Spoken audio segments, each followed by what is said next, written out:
So I guess this is Lunch and Learn, and our coordinator is Georgia Smith, who's not here. So the lunch part is proceeding, and I guess we'll start with the learn part. I'm Bob Meenan. I'm the dean here at School of Public Health, and I was asked to talk about the school and sort of the history of the school. And I thought that this would be relatively easy. It would be a small group of staff, and I could just make stuff up. Because most of you wouldn't be old enough to know whether I was telling the truth or not. And then Suzette Levinson said that she was going to sit here and fact-check me, and I said, oh, all right. And then I walk in, and Ted Colton's sitting right in front of me. So I'm pretty much screwed now. I'm going to have to try and play it straight. So, but your memory is better than mine. Well, we'll see. We'll see. So what I wanted to do actually was talk more broadly about public health, academic public health, and the MPH degree and BU School of Public Health, and sort of weave those three things in, which will kind of get us to where we are today and some of the stuff that we're dealing with at the school. So a major thing to keep in mind is that academic public health, and that's what we are, we're a school of public health. Academic public health is like jazz. It's almost a uniquely American construct, all right? There are now 50 accredited schools of public health in the United States. When I started here, there were only 26. But there were virtually no schools of public health anywhere else in the world. London was probably the one exception, London School of Hygiene and Tropical Medicine. So academic public health is a very American construct. And it's only recently that you start seeing there's school in Paris now, there's schools in Asia, they're growing, but this is all very recent, okay? So schools of public health really got started a little over 100 years ago, and that's why you'll see a lot of things happening at the school with the label 2015. You know, we've got MPH 2015, we've got PhD 2015, because the Welch-Rose report, which was the sort of seminal document for schools of public health, came out in 1915. All right? Some of you may know, if you have medical connections, about the Flexner report.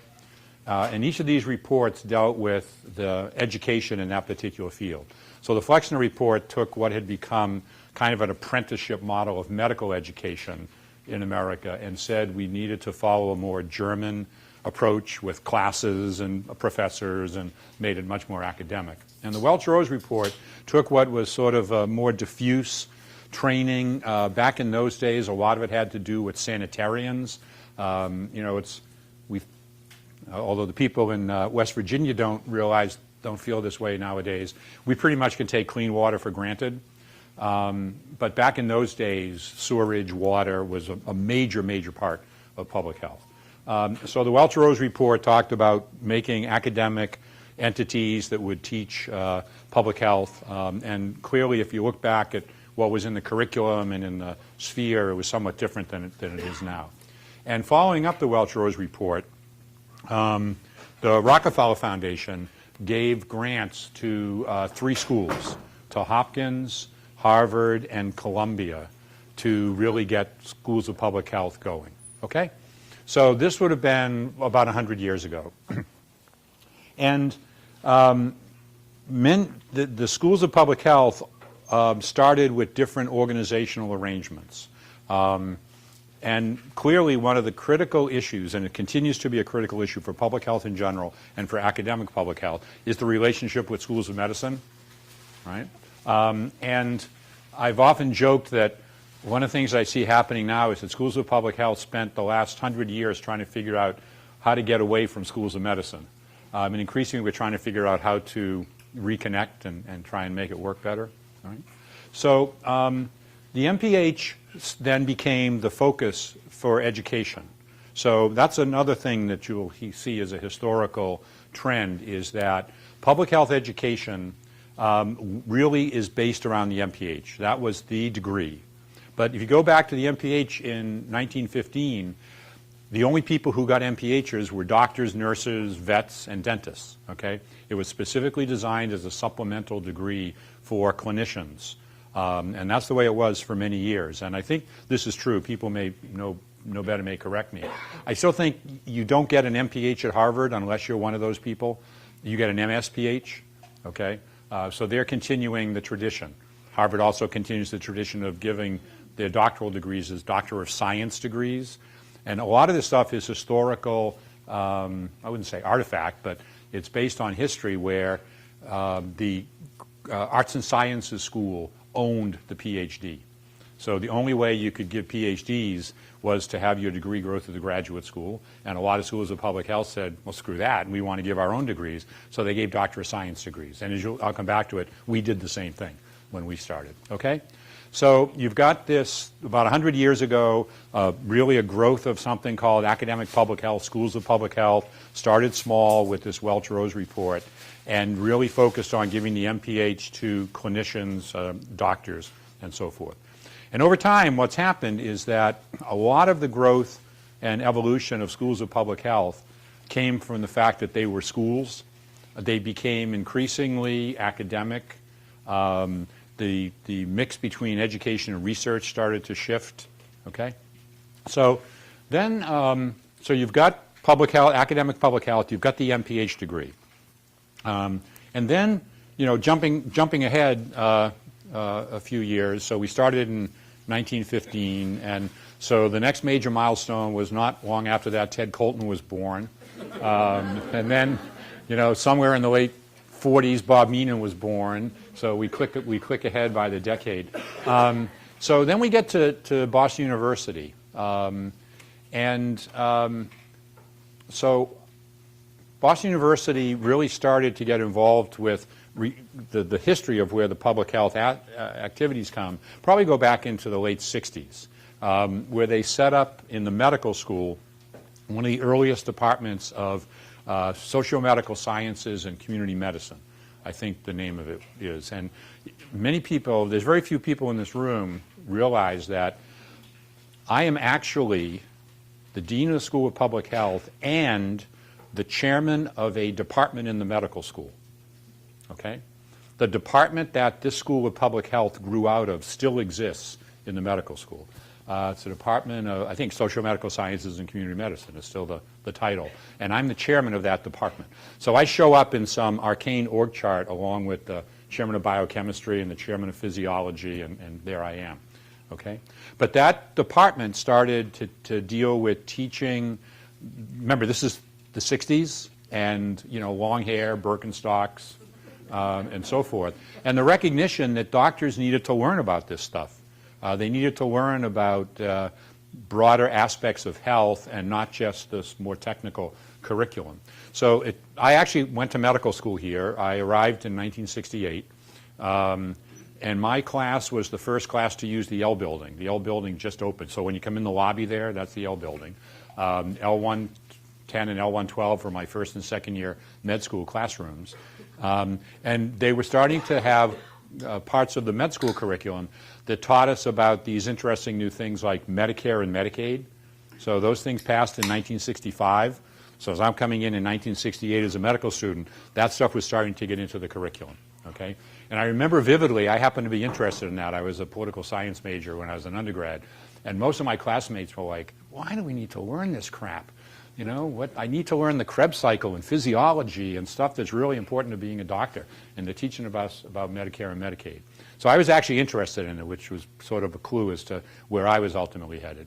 So the way that increasingly was taught was through the Department of Social Medical Sciences and Community Health. And there was a guy named David French who was brought in to lead that. And then he also did some work in international health, one of the earliest persons working in international health. And then they brought in Norm Scotch from Hopkins. And Norm had a lot of connections in socio-medical. He was a sociologist by training and so forth. And Norm became the chair of this department in the medical school with an express goal, I mean, that's one of the reasons they brought him in, was to set up a school of public health.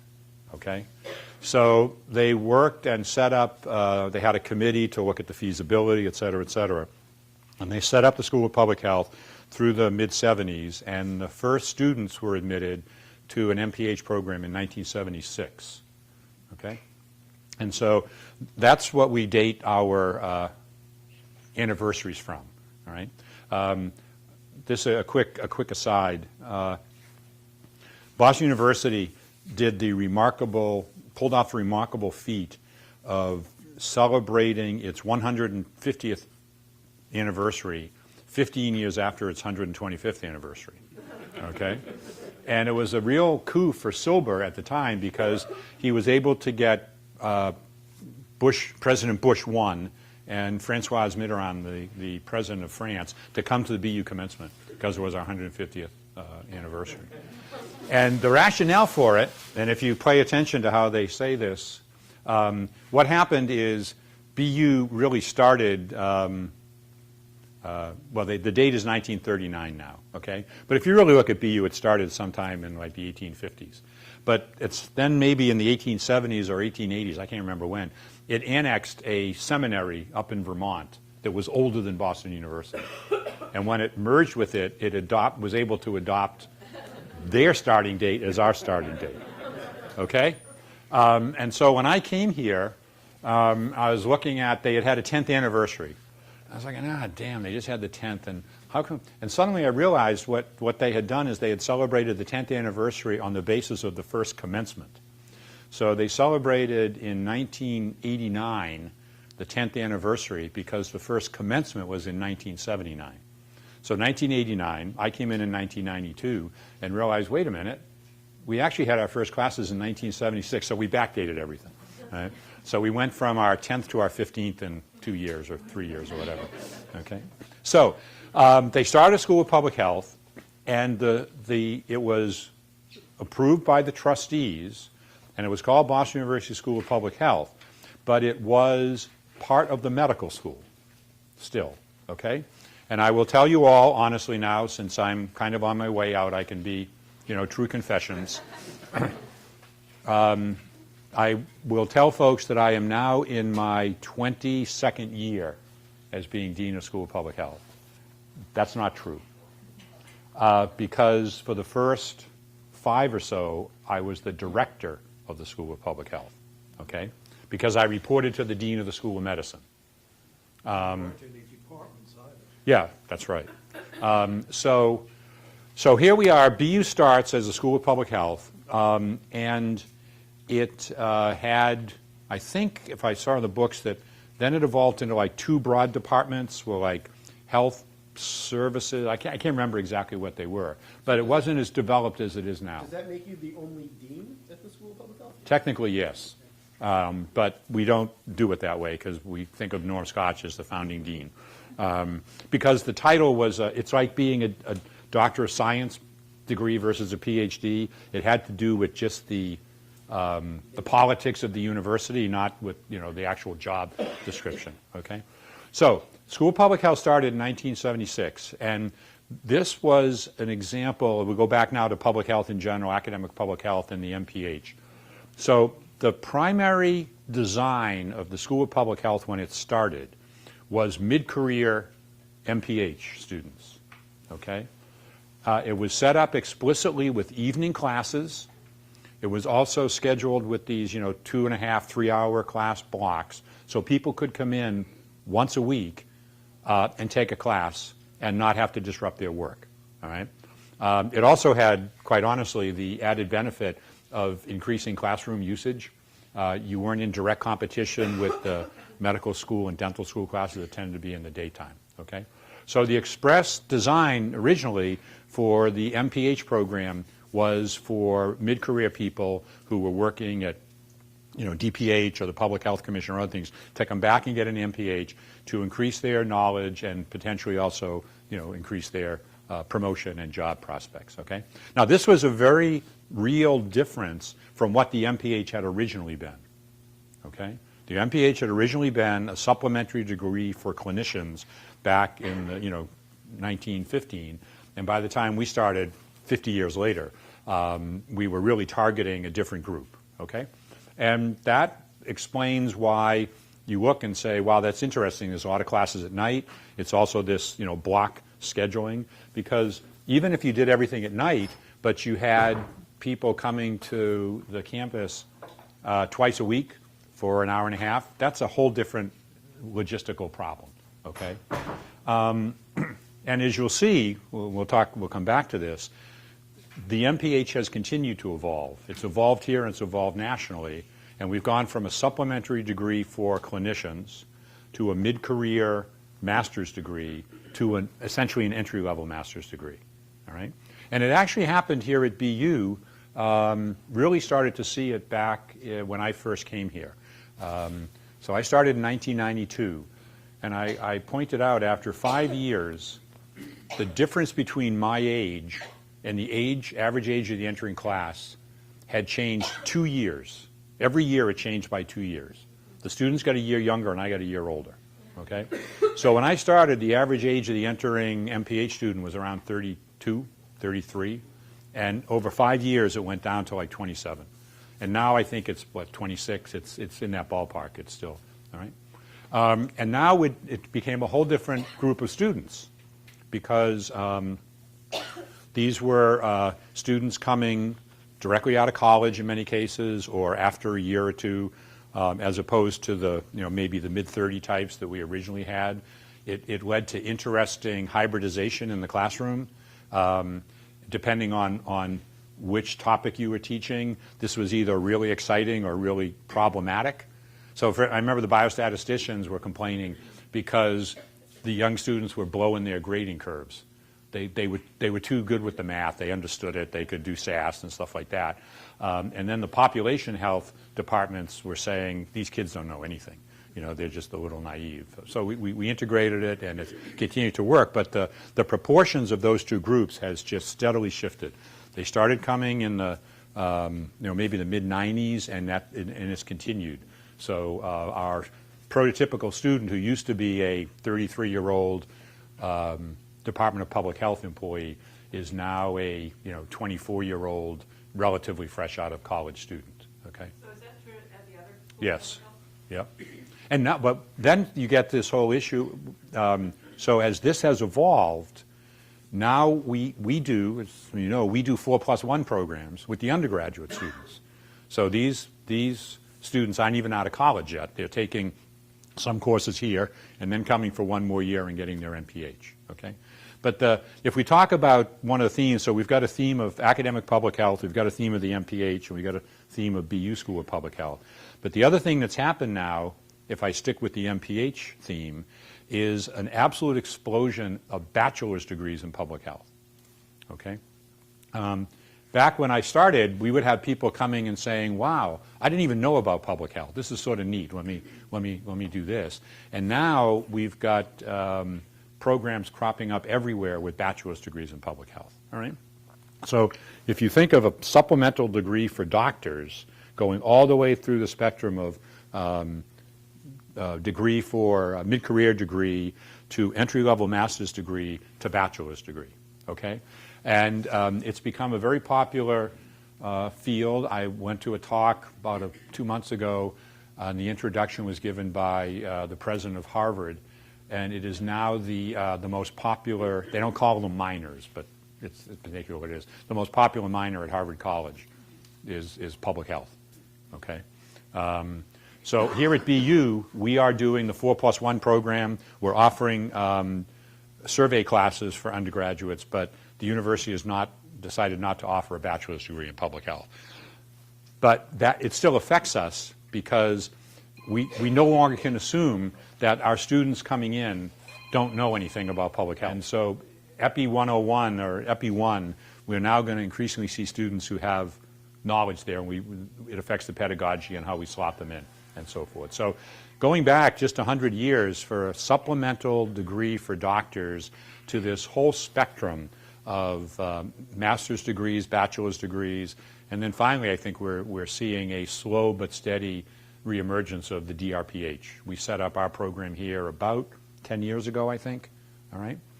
So so let me switch back. So what's happened at BU then?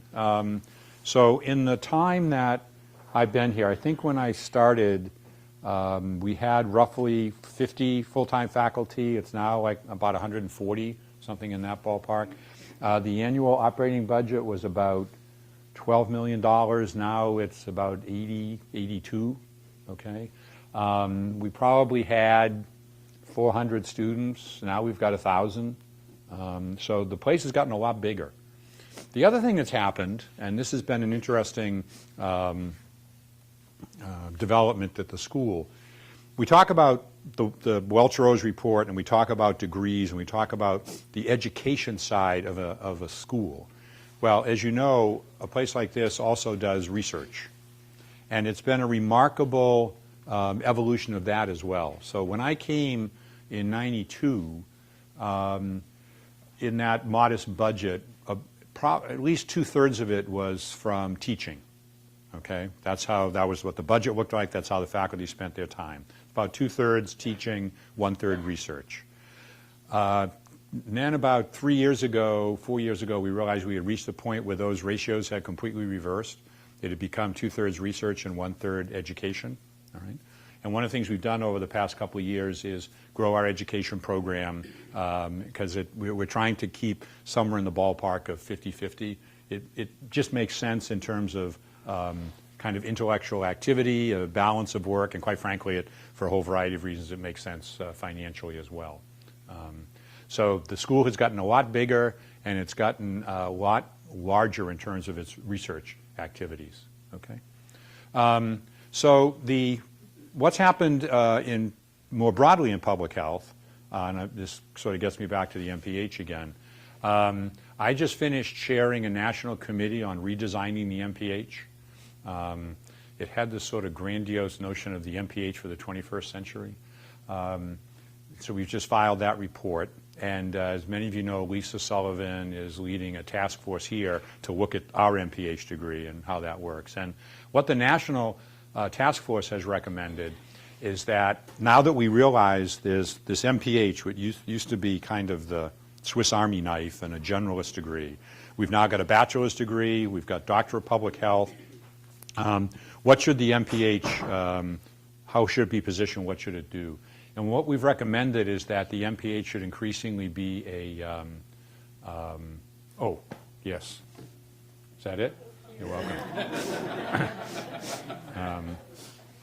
That the MPH increasingly needs to be a concentration degree. Especially, people coming in with bachelor's education already, that you need to have a good set of skills in a particular field so that when you go out and get a job, you actually can be a reasonable epidemiologist or a health policy person or whatever. Okay, so we're trying to work that through. And the other thing that as you know has happened is public health has just exploded in general. And so I often say, well, here the school has done that, and the school has gotten this much bigger, and Jesus, did I do a good job, all right? And I realized it's like I bought Microsoft stock when it first came out. Sometimes it's better to be lucky than good. So I switched from medicine into public health in 1992, and the field just exploded. And the undergraduates are interested in it because it's a remarkably interesting field for a 21st century citizen. It's got economics, it's got policy, it's got global stuff, and ultimately it's got health, and everybody's interested in health. Research money has gotten better, so it's been a lot of the reasons why it's been able to grow so much. So the School of Public Health now is, can I do the math quickly in my head? So it's 1976, so we're about 38 now, I guess, the 40th birthday in a couple of years. It's been a great success story. I forgot one other big transition. So we've talked about how the degree has transitioned. We've talked about how public health in general has transitioned. The school has transitioned as well. There have been 3 or 4 big steps that have really, really made a difference. Probably the most visible, and I think it came first, was the Talbot building. All right. So when I started, Ted was here. Suzette was here. I don't know if anybody else in the room was here back then. Howard? Okay. We were scattered around. We had some people in the Talbot building. We had some folks in the A building. And I remember vividly, it was announced in September of 1992 that I was going to take over the School of Public Health starting November 1. And one of my colleagues in the Department of Medicine stopped me right out in front of the main entrance here and said, "Bob, that's really great. That's great. That's awesome. Where is the School of Public Health?" Okay? So we didn't have a presence. And then one day, a guy named Dick Toll, who was the VP, business VP for the university at that time, said, "Would the School of Public Health be interested in the Talbot building?" And I said to him, "Is this a trick question?" Now, clearly there was money involved. This wasn't going to be a freebie. But so it absolutely. So we were able to, they completely gutted the Talbot building, completely renovated it. Brief history of the Talbot building. It was the first hospital here in the South End, okay? And Norman Scotch was born in the Talbot building, okay? So, and if you go into the main entrance, and say hi to Benita, and walk up and look at the panels, you'll see photos there of the old buildings, and you'll see nurses and you'll see operating rooms. That's what the Talbot originally was, okay? And it had gone to seed, quite frankly. And just about the time they were offering it to us, two of our departments, I know EH was over there. Were you guys over there as well? Okay. We had to move two of our departments out because the roof had started leaking up on the 5th floor west. And since the hospital didn't have a lot of money, they just took everybody out of the 5th floor and put like a vapor barrier down on the floor, which turned out to grow the largest fungus infestation you can possibly imagine. So there were spores of everything floating through that building. They had to vacate the whole building. Right? So back then when they said, "Would you like the Talbot?" you went, So anyway, they completely gutted it. We went through the process of lying a bit about how much space we needed so we could get as much as possible. And we moved in there, I think October of '97, okay? And that was transformational. It is right on the quad. You know, everybody knows where we are. It is a fantastic match between the sort of ethos of a school and what the building looks like. You know, the medical school wouldn't work in there, and we wouldn't work over here. Okay, it's a historical site. Yeah, it's actually, and they won awards for the restoration. And those of you who are in there may take it for granted, but one of the things I've always felt is when you're in the Talbot building, you always know you're in an old building. You know it's a restored building. I mean, you just see features, windows, and everything else that reminds you that you're in an old building. So that happened in '97. And then the next thing that happened that was big for the school was that there was a major change in the organizational chart of the university. There was a very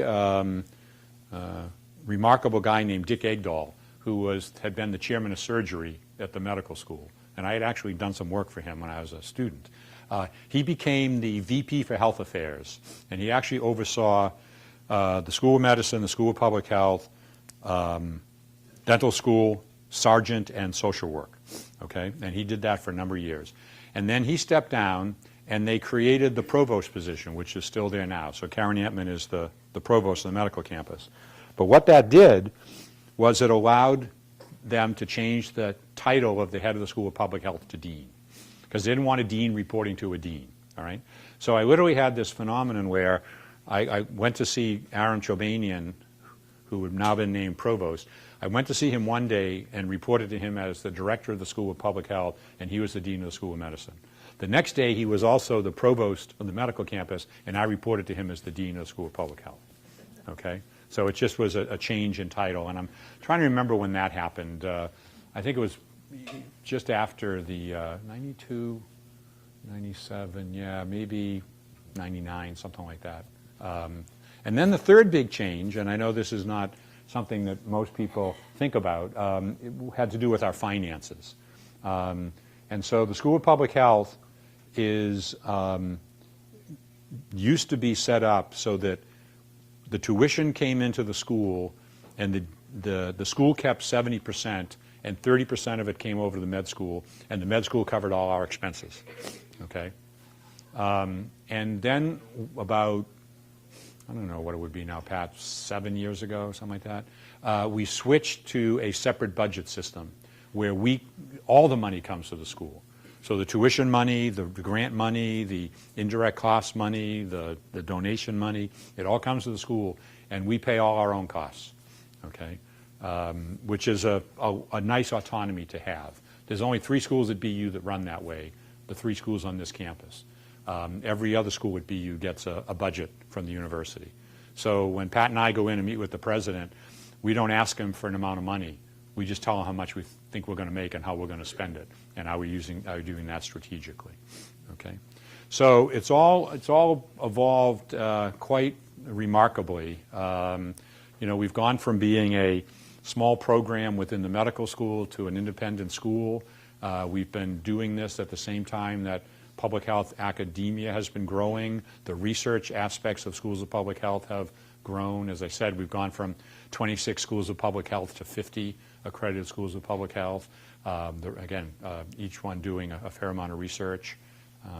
So it's really been an interesting development. So where are we now? So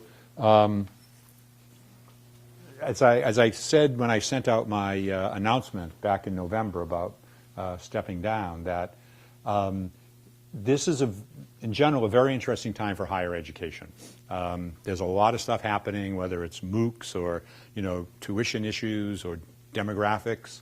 There won't be as many students as there used to be, just because the demographics are flattening out a little bit. And by and large, society is being much more demanding of higher education, both in a good way and a bad way. Some of the demands are the amount of regulation involved in running the school now is stunning. We just spent a whole hour and a half at a dean's meeting. There is now a minors on campus issue, and guess where that comes from? Penn State. Okay?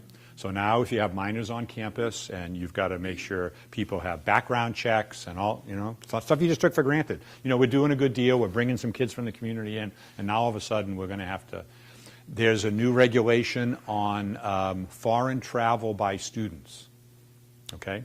That if you are doing a BU program in a country that's on the State Department watch list or concern list, you're going to have to get an exemption. You're going to have to get a specific waiver.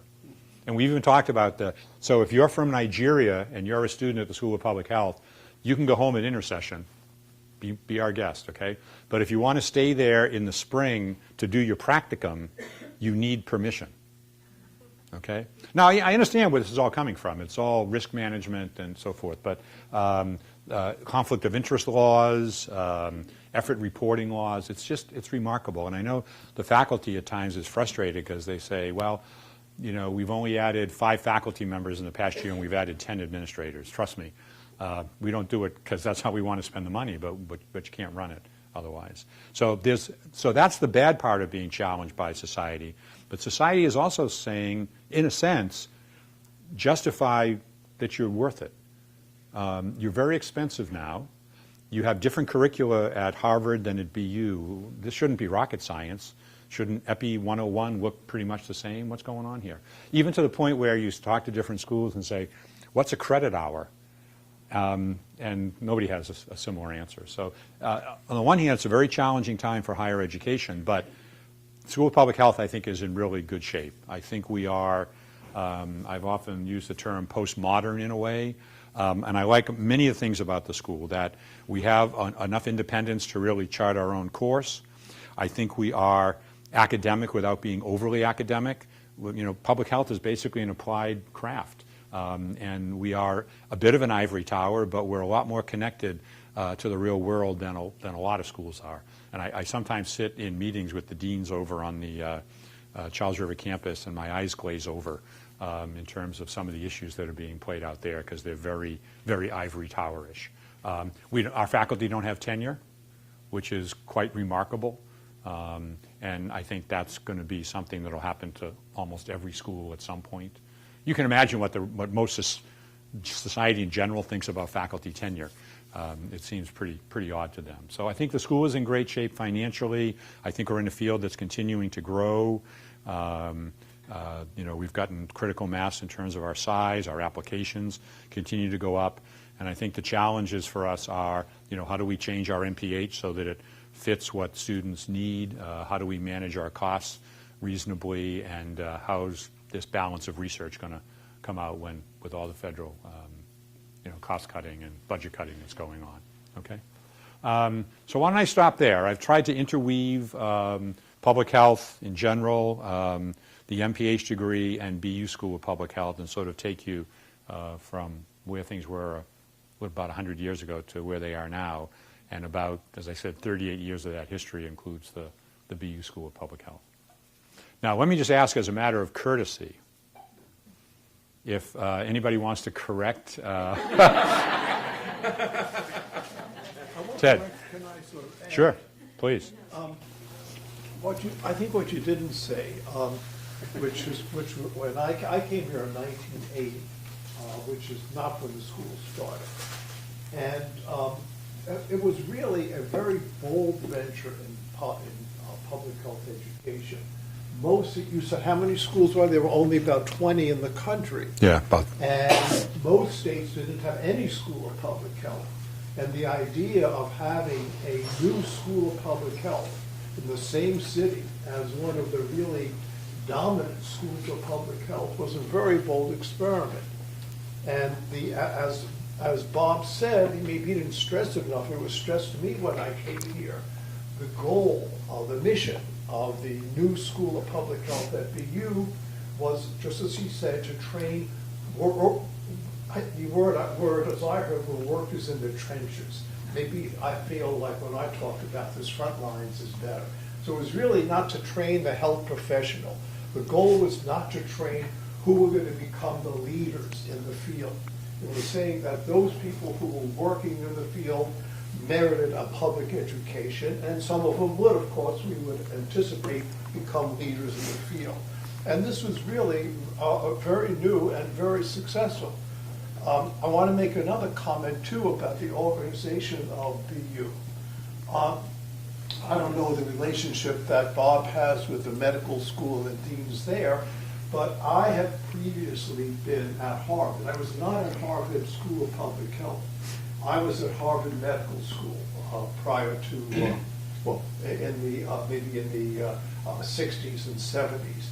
And Lou, I think you're from the Harvard School of Public Health. I was at the medical school, and there was tremendous animosity between the medical school and the School of Public Health. Even though they were all in that Longwood area, that parking lot between the School of Public Health and the medical school was really a tremendous resentment and antagonism between the deans of the two schools.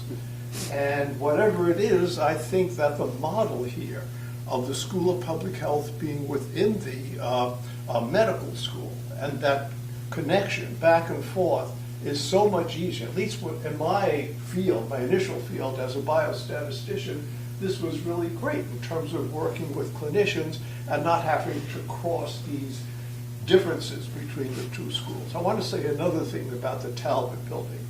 As Bob mentioned, our department was in the Talbot prior to its restoration.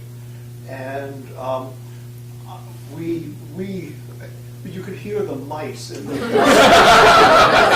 who had any problem with their lungs or anything. The mold was absolutely fantastic. And then after the restoration, coming back to the Talbot building, I just want to say, I don't know what Bob feels his, if he had to pick one accomplishment that was his signature, his biggest contribution to the School of Public Health, I would say it was the Talbot building. Having been there before and after, that alone is testament to his achievement as dean of the School of Public Health. Thank you. Thanks, Ted. Yeah, that's a big one. Yeah. Yeah, the other one, actually, I should have mentioned this, that I'll just tell you a funny story and then segue to probably a second major achievement. So I went to, as I said, I went to med school here, and I trained at City Hospital, and then I went off for a few years and came back. And I was actually the chief of rheumatology at the time I moved over to the School of Public Health. And so I had this interesting, I was talking about going in to meet with Aaron Chobanian. One day I was reporting to him as the director, and the next day I was reporting to him as the dean, okay? But the even odder thing was, for a year, I reported to him as the dean, and I was also the president of his alumni association, okay, which was sort of interesting. So I was when I went over to School of Public Health, it was a controversial choice because the School of Public Health saw me largely as a physician being sent over from the medical school to keep tabs on them. All right? And I remember saying that it's not, don't worry about it, I'm your Trojan horse.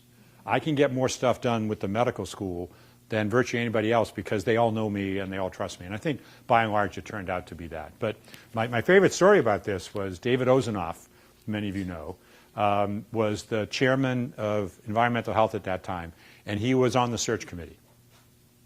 And after it had been announced that I was going to take the job, he made an appointment and came to see me in my office, and in typical David style, he said, look, I just want to let you know that I think you're a lousy choice and I voted against you. Okay? And I told him, this is a true story, I said, well, that's interesting, David, because Norm Scotch, the outgoing dean, told me there are 2 people in the school I need to fire immediately, and you're one of them. Okay? And thus a beautiful friendship was born. I mean, David and I got along extremely well. My other favorite time of David is when I went to the city council hearing on the needle, on the emerging infectious diseases lab, and there were 4 people testifying from BU in favor of the lab, and there were 4 people testifying against the lab, and 2 of the against people were SPH faculty members, okay, which was a sort of interesting. But the med school stuff is always an interesting balance thing. So the other person who was the other person I was supposed to fire immediately was Dave Ozanoff and Bill Bicknell, okay? Now, if you've worked with Bill, you can understand where some of that comes from, okay? But Bill at that time had literally been exiled over to the Charles River campus. He was running this small Center for International Health. And I said in my naivete, Bill, come on back to the School of Public Health. We'll start an international health department. And I said, and you'll work for me. And that was my naivete, as if Bill worked for anybody. But Bill said, okay. So Bill came over and started a department from scratch. With concentrators and curriculum and advising and all that stuff. And then, once that got up and running, Susie Foster took over from Bill and helped recruit John Simon and a group from Harvard. And I've often said one of the most odd things in my career is, you probably can tell from the accent, I'm a native Bostonian. A native Bostonian rheumatologist started an outstanding international health department in a School of Public Health. Who knew? Where did that come from? So I would say the Talbot is one, and clearly the international health department is another, and probably just the growth of the school in general, although that was more a matter of not screwing it up because there was so much positive momentum. All right, questions? I have to Yeah. just comment on your story about David Mhm. Ozanoff. Just the other day, he stood up at a meeting and said he was wrong. Oh, did he? He said, I admit I was wrong. David, to his credit, has told me that. And I tell him I'm not sure whether I should. I'm just kidding. But it was an interesting, I understood what it was about both David and Bill that was frustrating at times, okay? But it didn't bother me. I mean, the good parts more than outweighed the other parts of it, so it was an interesting story.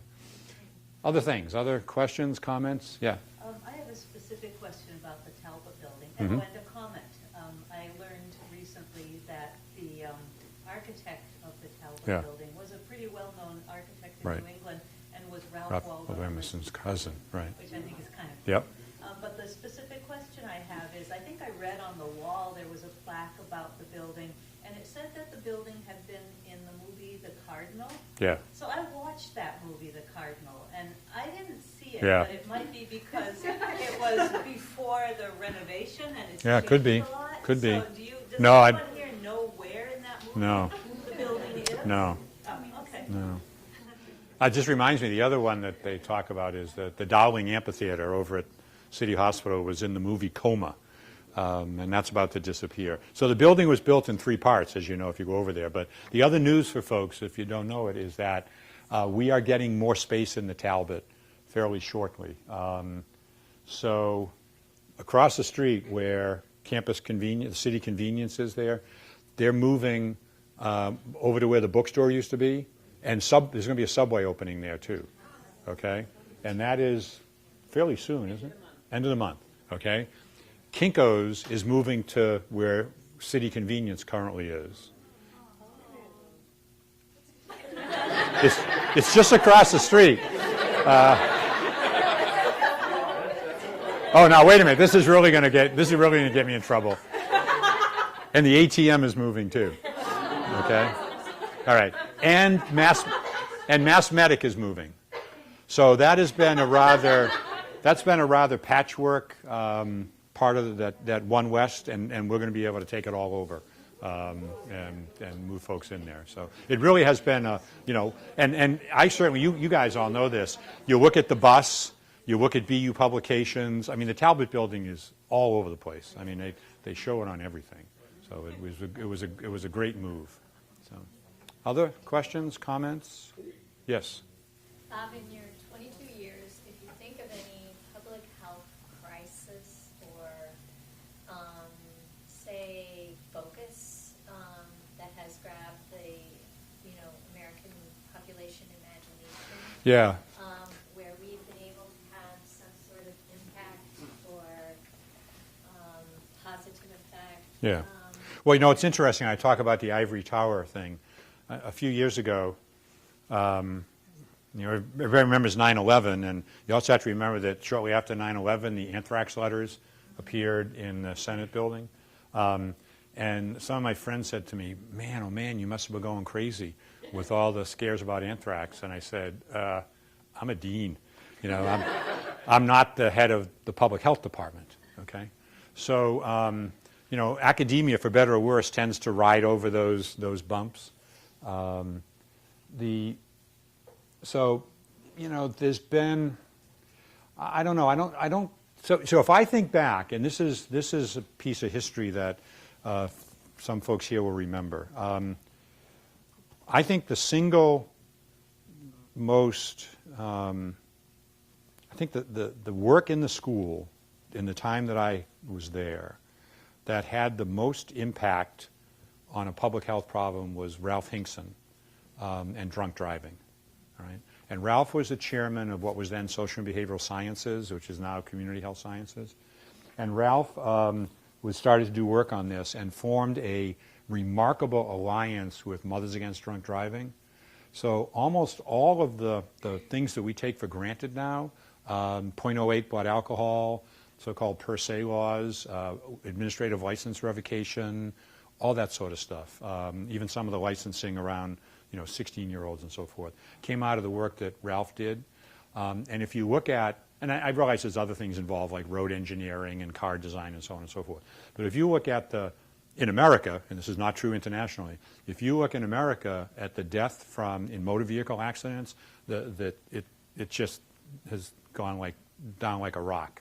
And it was a classic example also of, this wasn't just that Ralph published some papers and then sat back. I mean, Ralph was he went to state legislatures, he went with the parents of kids who had died in traffic accidents from MAD and testified before the state legislatures. And there's a lot of the state legislators are lawyers. A lot of them defend drunk driving clients, and so there was a little bit of conflict of interest. But I actually remember nominating Ralph for a big national award a couple of times because I thought that was the biggest impact. Now, we've also participated in a whole bunch of other things, AIDS in Africa, and I don't want to start naming things because then I'll forget some things, but that's the one that sort of pops out. I don't think of that. I think of that as a public health, a real public health problem that we helped address. Schools, by definition, don't deal with crises very well. They just don't. We just don't mobilize in that sort of way. But that one has always stuck with me. So. And interesting enough, when Ralph left here, he went to, it's interesting. It was like I left medicine because I could see public health had a broader impact. And Ralph left the School of Public Health, I think, for the same reason. He went down to the National Highway Traffic Safety Administration to be a major leader there and, have a broader impact. I have one comment on Ralph, that Suzette and I worked with him for a long time, and Ralph was a pure academic. And there were other people in his department who were a little bit more involved in advocacy at the time, who told him, Ralph, to really have an impact, you have to move out of the ivory tower and kind of relate to people a little bit more, human level of advocate. And that's how things changed. Yeah. And Ralph became an advocate. But before that, he went kicking Yeah. and screaming in that direction because he thought, as an academic, you have to be totally divorced from advocacy. And he's really changed, and I think it really made the impact of what he did much bigger. It just proves that people can evolve. But it also, the thing I remember about Ralph, now you younger folks, get ready for this. He didn't do email. He still doesn't. People were looking like I said he had 3 heads with one pointing in that. So. All right. Any other questions? Yes. I had one follow-up Yeah. question from that. What do you think the relationship between academics and advocacy has been in the past for the School of Public Health, and how would you see it? Yeah. Well, it's first of all, as I think I alluded to this, schools of public health, particularly this School of Public Health, are in a substantially different place on the advocacy spectrum than most institutions of higher education. It's partly due to the nature of the work that we do. I think in this school, it's also partly due to the fact that you literally grew up right across the street from Boston City Hospital and the Public Health Commission and so forth. So public health as a field is much more involved in advocacy than most academic institutions are. I think we are, could we be more involved? Yes. But I think we really do look at how our research has an impact. So like in International Health, Don Thea, they changed the WHO guidelines for treating childhood pneumonia because of work that he did. All right? And sometimes that just didn't happen by chance. They went out and they pushed the findings and so forth. So it's an interesting balance. But I think I like where we are. Jeff?